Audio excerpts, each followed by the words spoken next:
Okay guys, mayroon kaming no troubleshoot dito guys na LG front load, no. So ito guys, kapag i-on mo siya, para siyang ano, yung tunog siya ng tunog, para siyang nababaliw, no. Ayan, oh. Ayan. Para siyang nababaliw, no. Pag pinipindot mo, ayan, patay, buhay, patay, buhay, patay, buhay yung ginagawa niya. Ayan. So ang ginawa natin guys, inoperahan natin to yung board na maliit, no. So napansin namin guys, grounded yung sa line ng tack switch, no, papuntang socket. Kasi yung dalawang line yan guys, papuntang tack switch, diretso yan doon sa socket. So feeling ko may problema sa board, nagkakaroon siya ng grounded. Kaya tunog ng tunog yung tack switch, parang nakapindot siya, no. Yung ginawa namin guys, yung isang line ng tack switch, kinat namin, binaypass namin, no. Diniretso na namin dito sa socket para hindi na siya magkaroon ng ground. Kasi minsan kasi sa board guys, nagkakaroon niya ng grounded, lalo na kung hindi maganda yung pagkatunaw ng yung pagkagawa nito. Minsan nagsushort yan, no. So nakaintindi dyan yung mga electronics na gumagawa ng board, no. So ang mangyayari niyan, kinat na lang natin yung isang line papuntang socket, no, para yung isang line na lang, isang paa na lang ang kumakapit doon ng tack switch, no. Yung isa naman doon na sa wire, no. So after natin siya bypass, ang ginawa natin, binalik natin yung cover, lagyan natin siya ng glue para maproteksyonan kahit papaano yung board, no.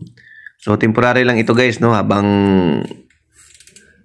hindi pa tayo nakabili ng pamalit. Pero ito naman guys, pang matagalan na rin ito kasi nga binaypass na natin yung nag-ground or yung nag-short na linya ng tack switch. Kasi yung tack switch nito guys, dalawang paa, diretso yan doon sa socket.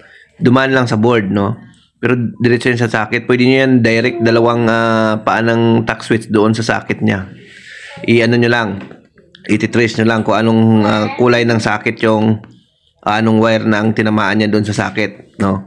So madali lang naman yan i-trace kung anong linya. Basta pag ganun siya, parang namatay buhay, patay buhay, nandyan ang problema yan sa linya ng tack switch, no. So ayan, no, binalik na natin, testing na natin. Ayan. So yan, start. So ayan, working na siya guys, no. So yun, no, basta patay sindi siya guys, tunog siya ng tunog, buhay, patay. Checkin nyo agad yung tack switch, no. Ngayon kapag yung tack switch ay good naman, walang resistance, no. Ang pag-check ng tack switch guys, resistance, hindi continuity. Resistance dapat, pag kilo ohms ang nare-reading nyo dyan, ibig sabihin shortage yan. Pero pag mega ohms, ibig sabihin walang problema, no. Kasi ang kadalasan tayo, gumagamit tayo continuity. Pag continuity, pag sinabing walang continuity, good, no. Pero hindi natin alam, may resistance pala yan. So dapat resistance tayo mag-check, no. Pag mega ohms, walang shortage. Pag kilo ohms, may shortage, no? Tandaan nyo yan, no.